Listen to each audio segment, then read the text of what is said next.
하나님은 우리 인간들에게 향해서 어떤 모습으로 보여주느냐, 성삼위 하나님의 모습이 오늘 우리가 보는 이 나훔서를 통해서는 공의의 하나님이라.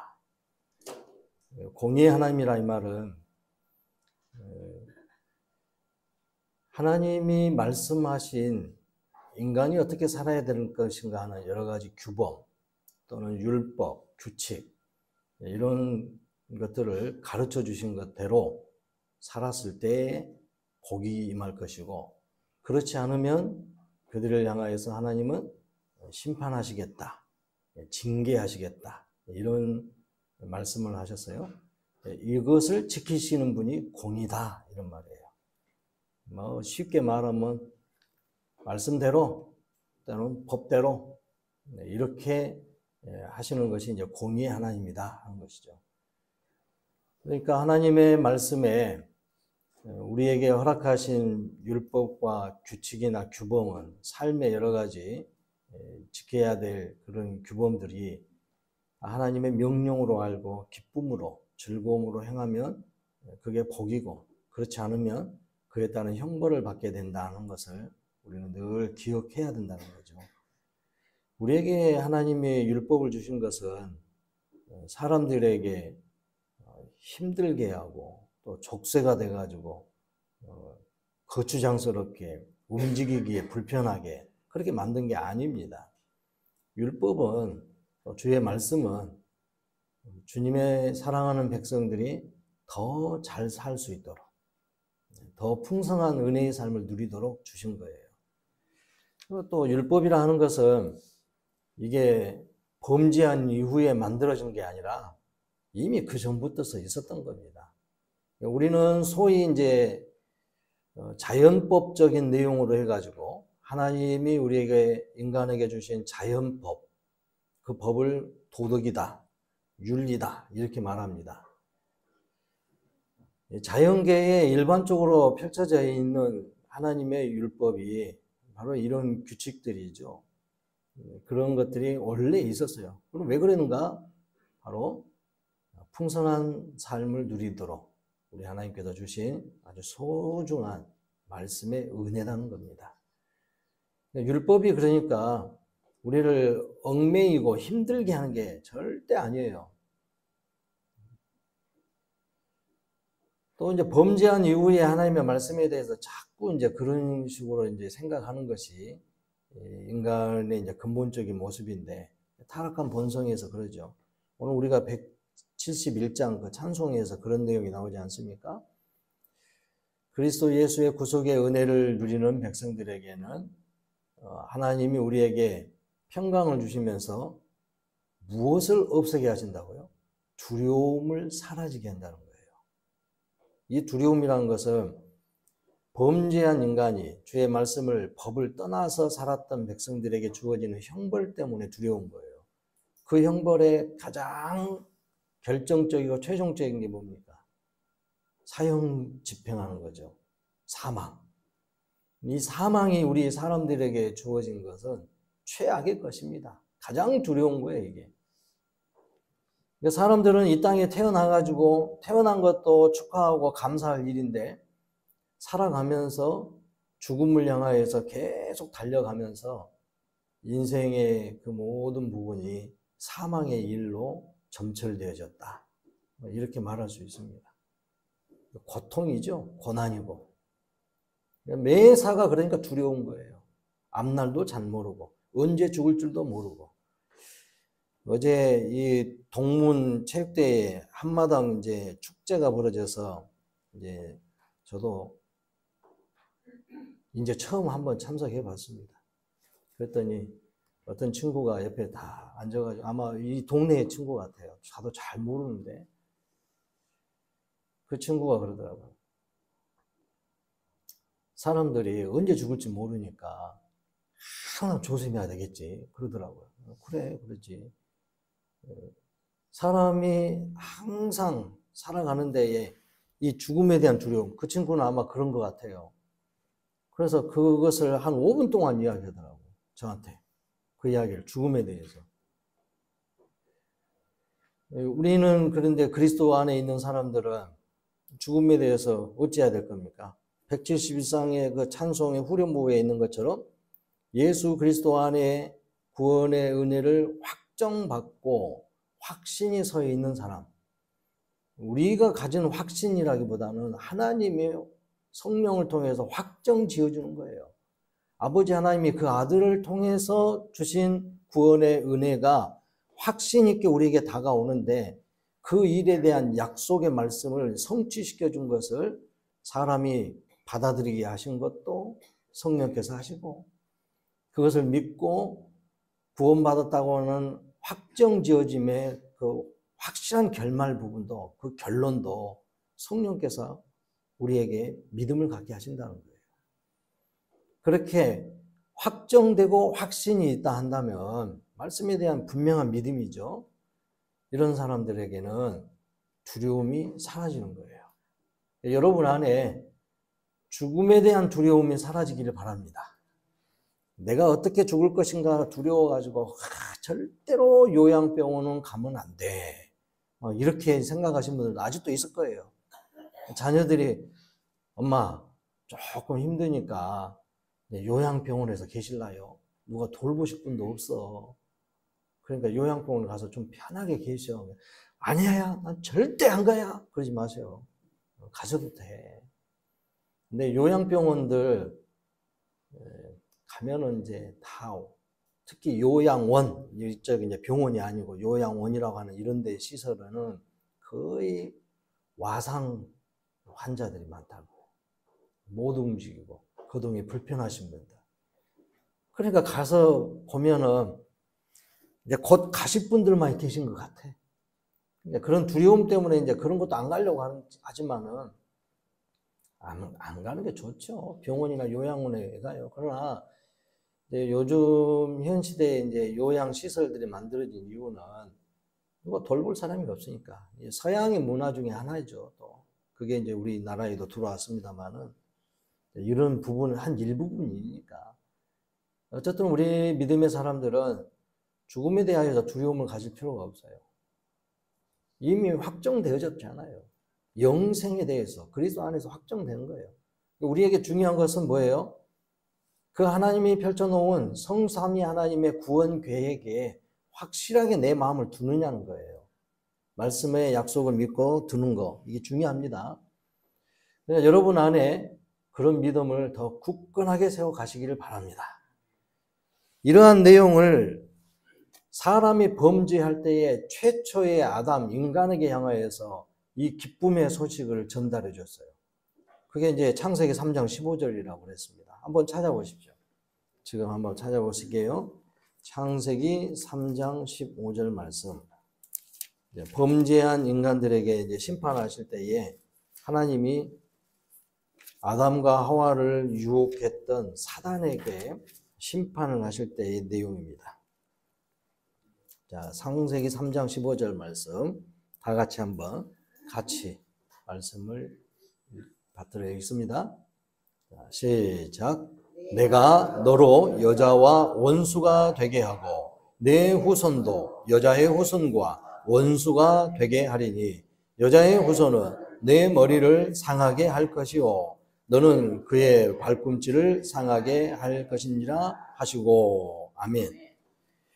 여기에서 나는 누구예요? 1인칭은 하나님이시고 너는 누굴까요? 여기 2인칭은 뱀, 사단이에요. 뱀의 형상을 입고 나타난 사탄. 사탄에 향하여서 여자의 후손이 내 머리를 짓밟을 것이다. 짓이겨버릴 것이다. 그래서 하나님이 하나님의 나라에, 그것도 하나님의 형상으로 만들어져서 온 우주 만물을 대리 통치자로 세워놨던 아담을 유혹한, 아담을 넘어뜨린 원수, 대적 마귀, 사단을 향하여서 하나님이 심판하신 말씀이에요. 여자의 후손을 통해서 그 머리가 짓밟힐 것이다. 멸망당한다 이 말이에요. 죽는다는 거죠.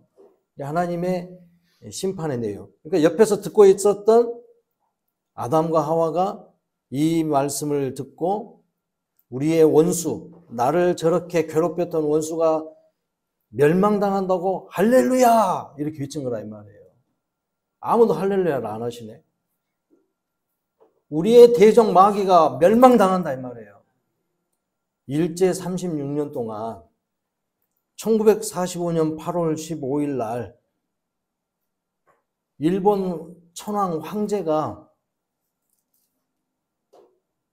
자기들이 항복을 외치며 성명서를 딱 발표할 때에 일본 사람들에게는 슬픔의 도가니로 찾지만은 이 조선 땅의 대한제국의 백성들은 이 소식을 듣고 일본이 망했단다 그러면서 다 뛰쳐나와가지고 대한독립 만세 외쳤단 말이에요. 아멘이요? 그러니까 지금 우리가 여기 있는 거 아니에요. 그 순간에 그 감격스러운 순간을 얼마나 감사했겠어요. 그러니까 내내 36년 동안 일본 사람들에게 압제를 당하면서 자신들을 괴롭히는 그 일본 군인들, 일본 사람들 또는 가장 무서운 호랑이도 무서워한다는 순사, 일본 순사들. 이 사람들이 자기를 괴롭힐 때 그 괴롭히고 억압하고 탄압하는 그 순간에는 어떻게 했어요? 저놈들은 언제 죽은다냐? 언제 망한다냐? 마음속에는 저주를 하고 그들을 계속 원망하고 불평하면서 있었지만은 당장 안 되니까 얼마나 괴로웠겠어요. 그런데 일본이 패망했다는 소식이 들려질 때에 우리의 대적, 우리의 원수가 망했구나! 그러면서 대한독립 만세를 외치고 모든 백성이 길거리에 뛰쳐나왔다는 거예요. 얼마나 감격스러운 순간이겠어요. 그게 바로 지금 우리 하나님이 그의 아들 예수 그리스도를 통해서 우리에게 허락하신 놀라운 구원의 메시지라는 거예요. 이게 복음이에요, 복음. 아담과 하와가 가졌던 이 복음의 소식이 끊임없이 그 후손들에게 이제 전가되는 거예요. 놀라운 일이죠. 그것이 어떻게 이루어졌는가 보십시오. 자, 여러분들이 잘 알고 있는 요한복음 3장 16절 한 번 더 찾을까요? 요한복음 3장 16절 신약성경입니다. 요한복음 3장 16절 말씀 같이 그 말씀을 보겠습니다. 자, 한번 다 찾으세요. 신약성경 요한복음 3장 16절 자 같이 합독합니다. 하나님이 세상을 이처럼 사랑하사 독생자를 주셨으니 이는 그를 믿는 자마다 멸망하지 않고 영생을 얻게 하려 하심이라. 아멘. 이처럼이란 말은 그 위에 14절 15절에 있는 말씀과 같은 겁니다. 모세가 광야에서 뱀을 든 것 같이 인자도 들려야 하리라. 십자가에서 죽으심의 일이죠. 그래서 17절에서 이제 그걸 표현해 줬어요. 우리 하나님이 우리 인간들에게 구원의 메시지를 그때에 사단을 심판하면서 복음의 소식을 가르쳐주고 알려주고 들려줬어요. 그것에 대한 소망을 품고 그것에 대한 하나님의 약속의 말씀을 붙들면서 하나님이 선포한 말씀이니까 그것을 우리들은 소망을 품고 사람들에게는 그렇게 믿음이 딱 생긴 거예요. 그렇게 하실 거야. 원수가 곧 멸망당할 거야. 머리가 짓밟힐 거야. 박살 날 거야. 주님 그때를 기대합니다. 하고 기대하면서 하나님의 구원이 언제 이루어집니까? 언제 이루어집니까? 하고 갈망했다는 거예요. 대망한 거죠. 오늘 우리 안에 이 놀라운 일들이 이제 최종 사단의 심판받고 하나님의 그 영광의 순간이 우리에게 다가온다는 것을 기대하면서 우리의 믿음을 절대 놓치지 말고 살아가시길 바랍니다. 그것이 우리가 가져야 될 확신 있는 믿음이에요. 오늘 우리가 본 이 성경의 내용들이 이런 모습이란 겁니다. 창세기에서 이렇게 약속되어진 것을 모세 오경을 통해서 하나님은 그 구원하실 그 계획들을 준비 작업을 해서 기초적인 작업을 쫙 해놨어요. 모세 오경을 통해서. 그래서 거기에서 그 기초 작업이 뭐예요? 이 땅에 구원을 하시기 위해서 오실 하나님의 구원자, 바로 그리스도가, 메시아가 오시기를 위해서 준비하는 작업. 한 민족을 선택하잖아요. 아브라함을 선택해서 그 후손으로 나올 이스라엘이라는 민족을 선택한 거라. 그게 모세오경이에요. 그 작업을 하신 거예요.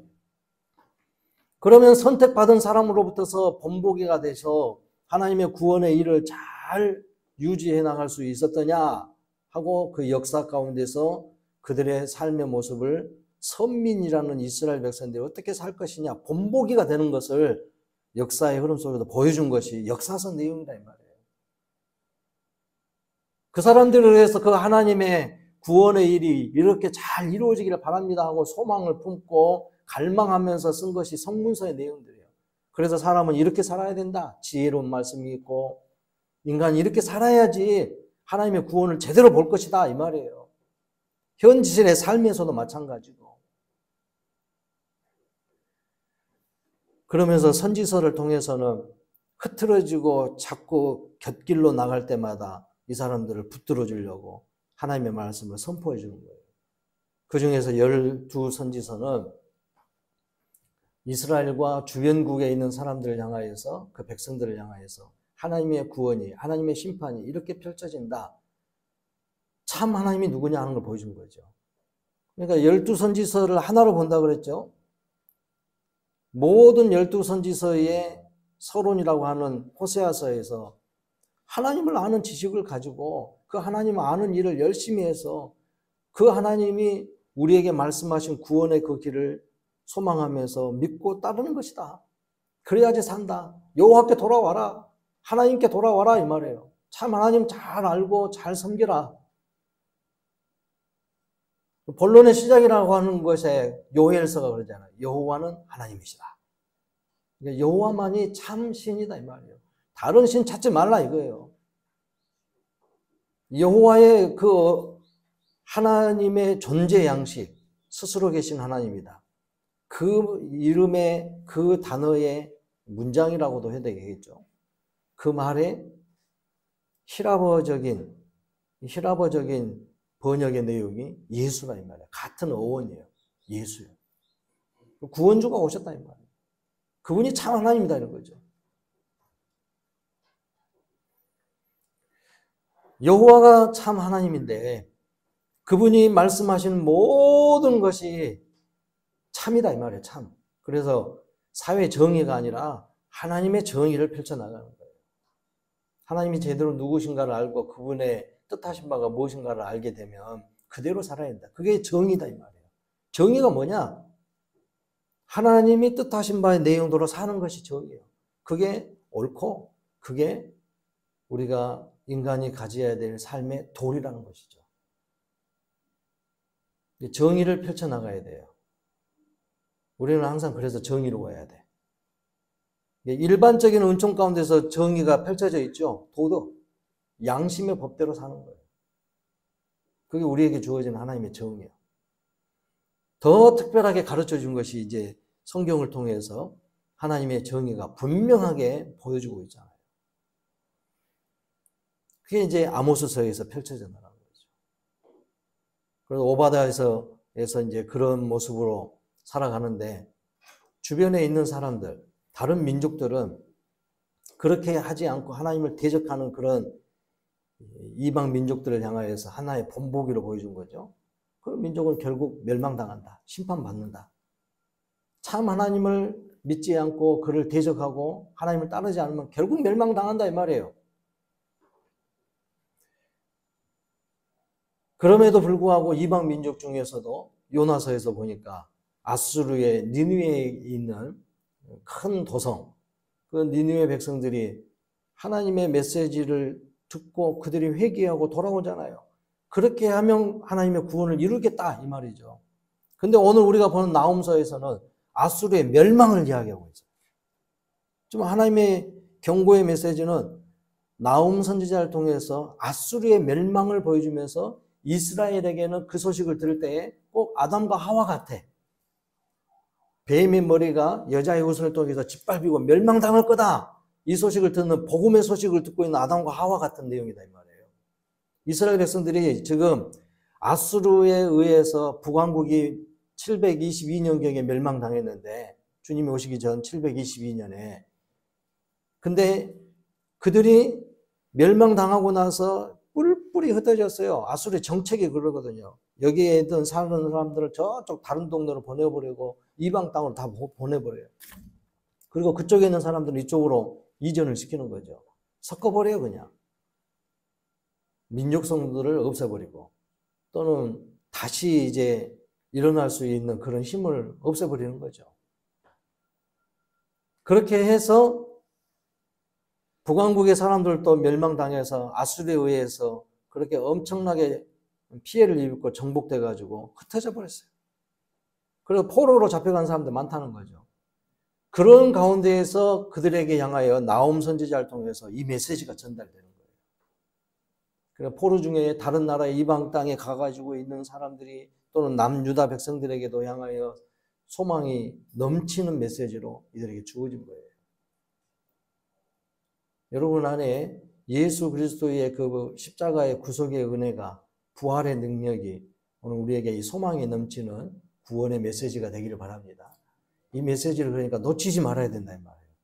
이걸 믿고 확신하는 거, 그래서 다시 오실 주님을 바라보는 이 소망을 우리는 결코 늦추게 갖고 있으면 안 됩니다. 그리고 반드시 사단은, 그의 세력들, 귀신, 악령들은 멸망당한다.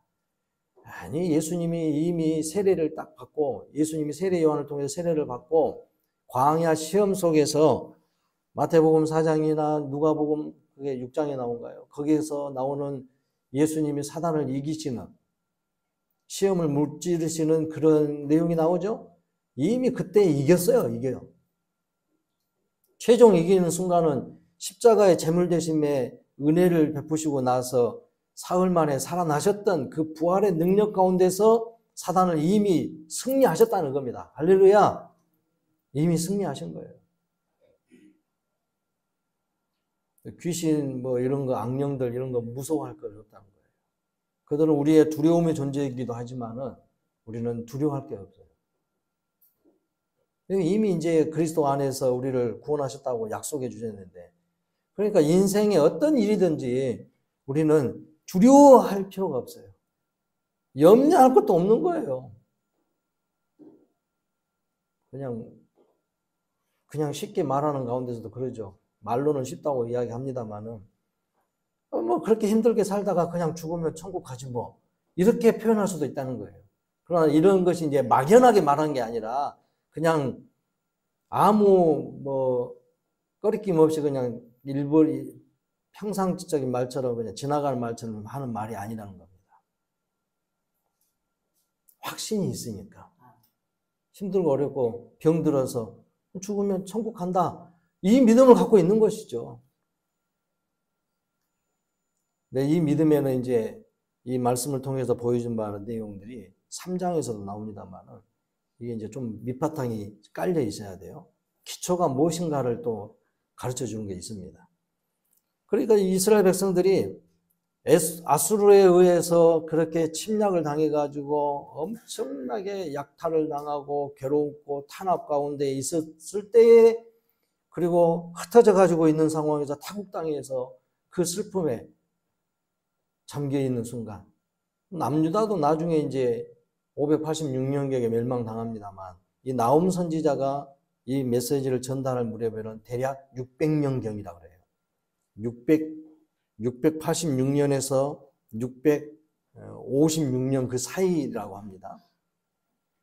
586년경에 남유다도 멸망했는데, 바벨론에 의해서. 근데 약 610년 그 무렵에 이 바벨론이라는 새로운 세력이 아수르를 멸망시켜 버리거든요. 그러니까 이때에 아수르의 멸망의 소식을 들을 때에 북왕국의 이스라엘 백성들은 어쩌겠어요? 기쁨이 넘치죠. 감사가 넘치죠. 우리의 원수가, 철천지 원수가, 우리를 저렇게 약탈하고 정복했던 민족이 멸망당한다고 하나님의 놀라운 은혜로 생각하는 거예요. 기뻐하는 것이죠. 예수 그리스도 안에서 이 기쁨의 은총이 우리 가운데 더 풍성히 임하시기를 바랍니다. 이미 주님은 사단의 권세를 꺾으셨어요. 최종 그 승리의 순간들을 이제 우리는 기다리고 있는데 영광스럽게 오실 그리스도를 기다리는 이 소망에서 우리는 결코 떠나지 말아야 될 것입니다. 그래서 이 나훔 선지자를 통해서 이 아수르의 멸망의 소식을 이제 전달하는 거예요. 그러니까 아수르는 들으면 이제 괴로운 일이죠. 우리가 멸망당한다고. 그러나 이스라엘 백성들에게는 이것이 기쁨의 소식이요. 복음의 복음. 나훔이라는 사람의 이름의 의미가 위로라는 겁니다. 하나님은 그의 백성들에게 향하여 이 놀라운 평강의 위로를 넘치게 한다는 것이죠. 마태복음에서 예수 그리스도께서 이 땅에 오실 때에 평강의 왕으로 오실 것을, 또 누가복음에서도 그러죠. 하늘에는 영광이요, 땅에는 그 놀라운 은혜를 기뻐하시는 백성들에게 뭐라고요? 평화로다. 할렐루야. 샬롬의 왕으로 오셨다는 거예요. 그리스도의 평강의 은총이 구원받은 우리 모두에게, 또 구원받아야 될 사람들에게 향하여 넘쳐나기를 바랍니다. 그러니까 이스라엘 백성들이 이 소망을 품고 이제 사는 것이죠. 나훔 선지자가 이들에게 향하여서 위로의 메시지를 전달하는 거예요. 꼭 요나의 이름과 같은 거예요. 요나도 보존한다, 평안이다, 그런 의미가 있거든요. 그러니까 이 범죄함으로 인하여서 멸망당할 이 세상 사람들을 멸할 때에 그래도 하나님의 긍휼의 은혜로 이 사람들을 통해서 사람의 생명을 보존시키면서 이들에 향하여 위로하고 평안을 주신다는 거죠. 오늘 나훔 선지자를 통해서 주시는 이 메시지가 오늘 우리에게 그런 은혜가 있기를 바랍니다.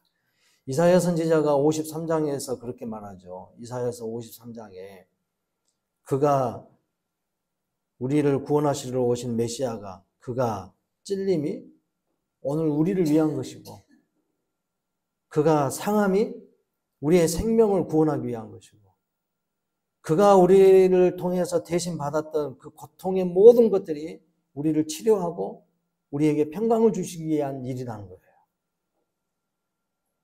우리 하나님이 모든 것을 대신하셨다는 것이죠. 그래서 우리에게 고난을 가져다 주고 사망의 그 두려움을 가져다 둔 그것을 미혹한 이 사단의 권세가 꺾어질 것이라는 거예요. 그게 이제 3장의 내용에서 그렇게 표현됩니다. 화 있을진저 피의 성이요 그 안에는 거짓이 가득하고 포악이 가득하며 탈취가 떠나지 아니함도다. 피의 성, 이 니느웨의 성이 멸망당할 것에 대해서 설명하는 겁니다.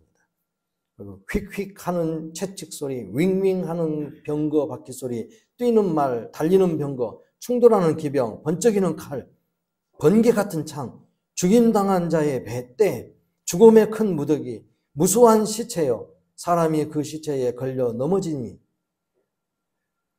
그리고 3장 4절에 보면 이런 말씀도 있어요. 이는 마술의 능숙과 미모의 음녀가 많은 음행을 함이라. 이게 아수르의 이 사람들이요, 사람들을 미혹하고 현혹하고 그래서 죽음에 내몰고, 그러니까 미혹해가지고 넘어뜨린다는 거예요. 음녀의 행위, 그 뒤에 나오는 것이 기생의 행위라고 표현을 하죠. 그리고 그 기생이 사람들을 미혹해가지고 취한 바 그 소득을 가지고 하나님 앞에 또 제물로 드려. 그럼 하나님은 그런 건 받지도 않는다고 하죠.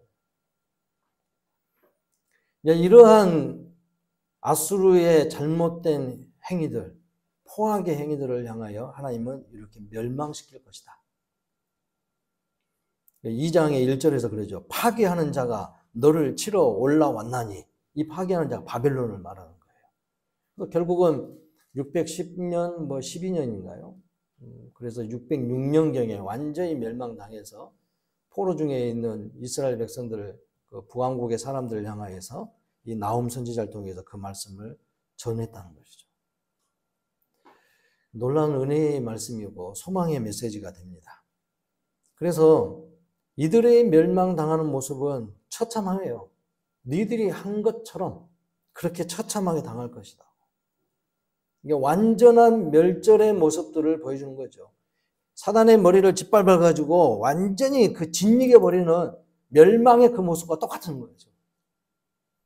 너희들이 하나님은 이스라엘 백성들의 범죄함의 일들을 위해서 하나님이 대신 징계하는 매로 썼는데 인간 막대기다 이 말이에요. 아수르나 바벨론이나 아람이나 모압이나 암몬이나 블레셋이나 애굽이나 이 이방의 나라들은 남북 이스라엘 민족이 하나님의 뜻대로 하나님의 말씀을 어떻게 잘 이해하고 순종해 나가느냐 이런 모습들을 보면서 그렇게 되지 못했을 때에 말씀을 어겼을 때에 이들을 통해서 징계를 했다 이 말이에요.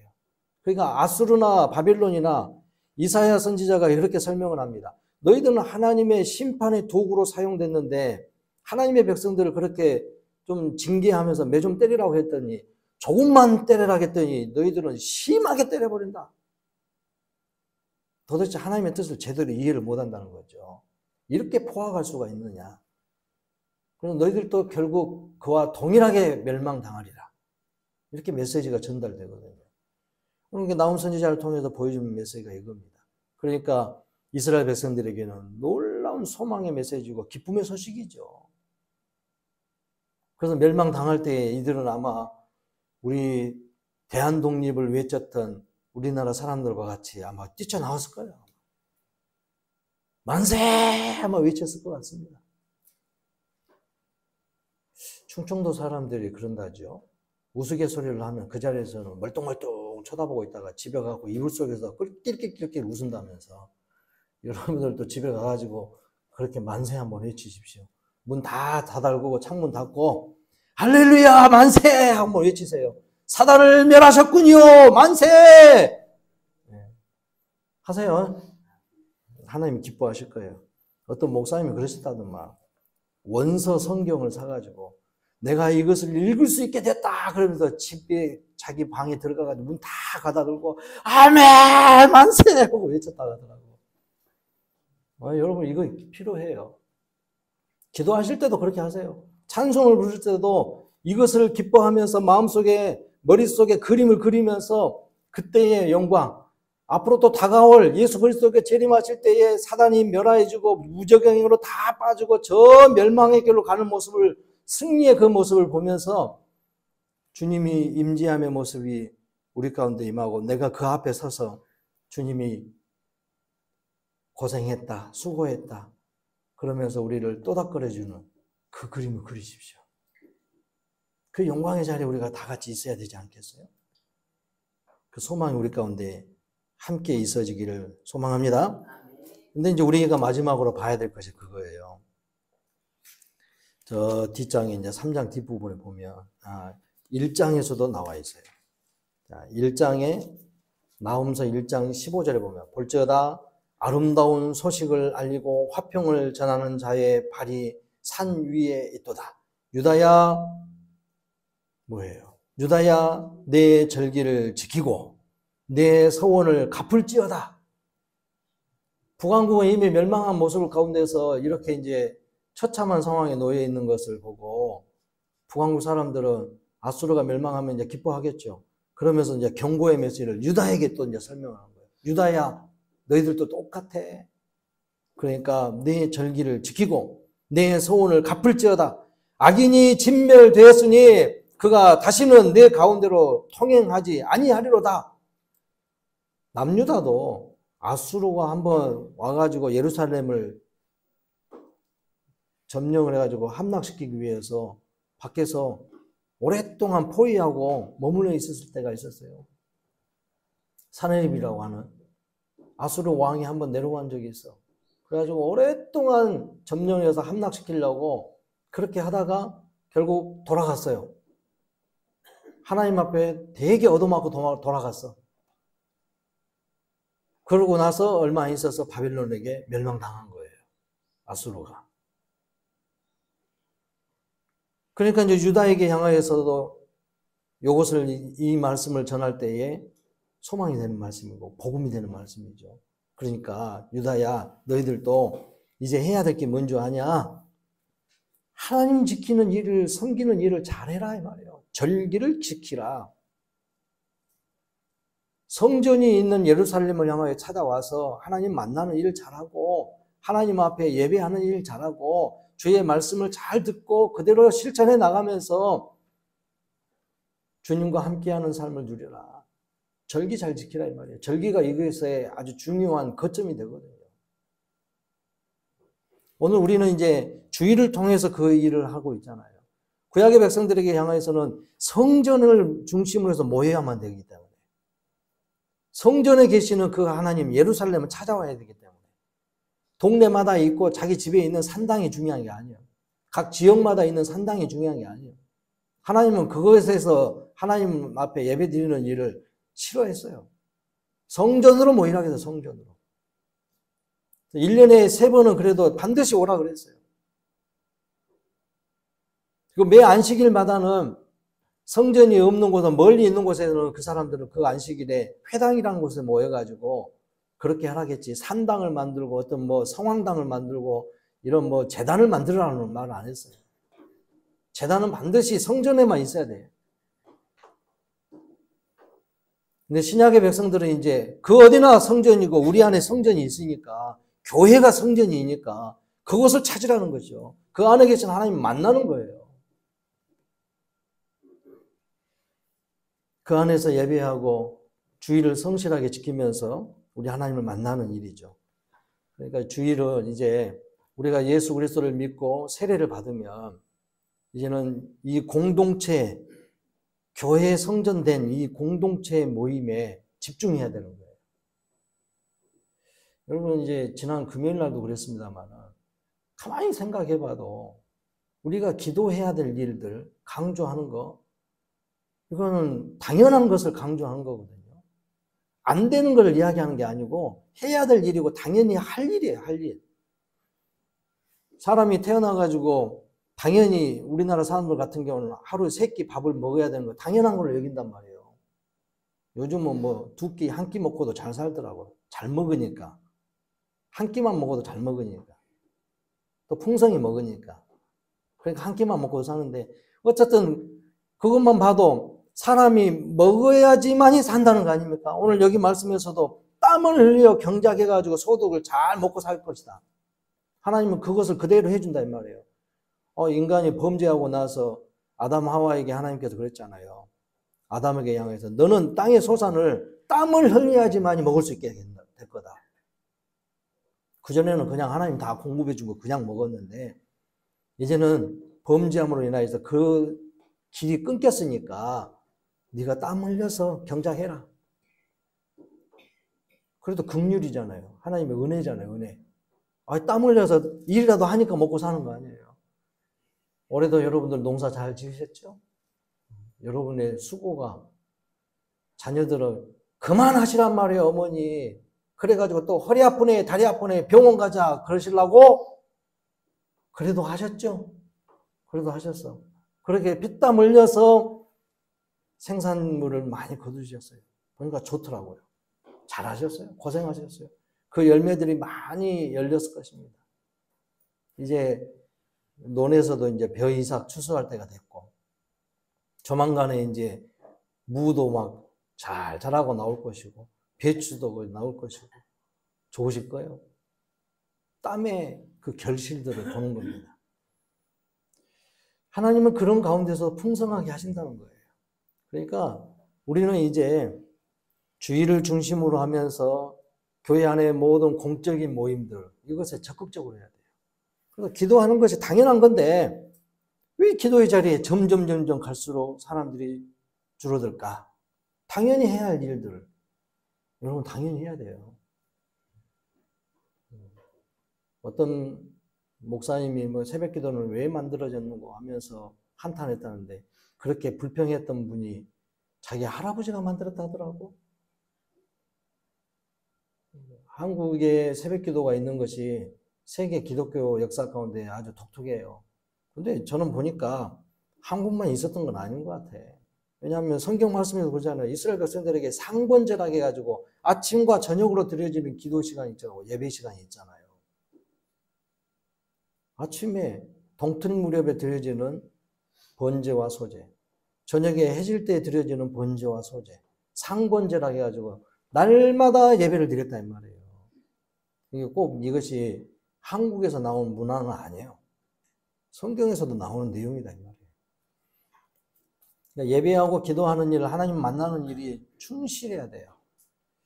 그리고 교회가 이렇게 모여지면 그 하나님을 만나고 하나님 앞에 예배하고 섬기는 일이 당연히 있어야 되고, 그 예배 가운데는 말씀으로 이렇게 양육하는 교육이 있고요. 또 하나님 앞에 헌신을 다짐하고 그 은혜에 감사하면서 믿음의 표현인 헌금이 있고요.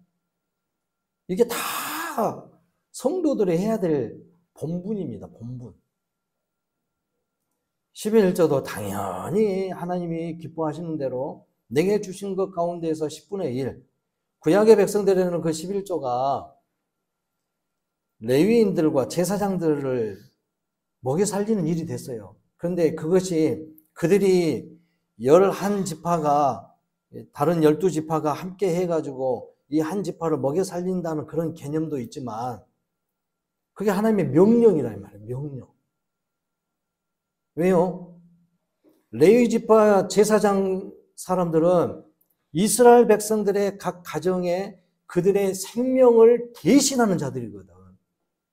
이집트에서 나올 때에 마지막 재앙 가운데서 하나님께서 어린 양의 보혈의 피를 발라놓은 집은 지나가고, 그렇지 않는 집들은 전부 심판할 때에 그 집마다 첫째 아들, 가축까지 가도 첫 번째 됐던 것들은 싹 생명을 거둬갔잖아요. 그때에 이스라엘 백성들은 보존당했어요. 그 생명을 잘 유지를 했어요. 하나님의 보호하심의 은혜죠.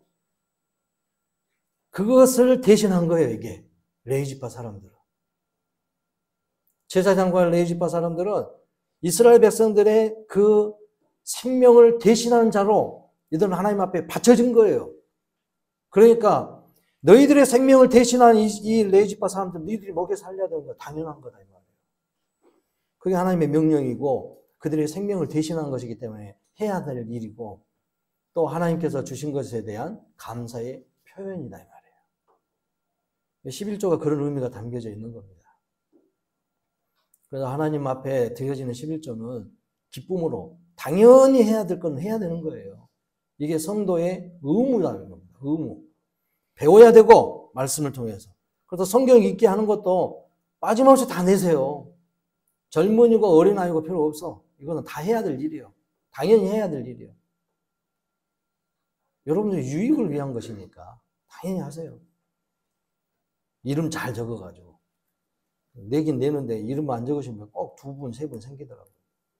이름 잘 적고. 그래서 말씀을 읽는 일에 꾸준히 하세요. 그 훈련이 오늘 우리에게 정말 필요한 겁니다.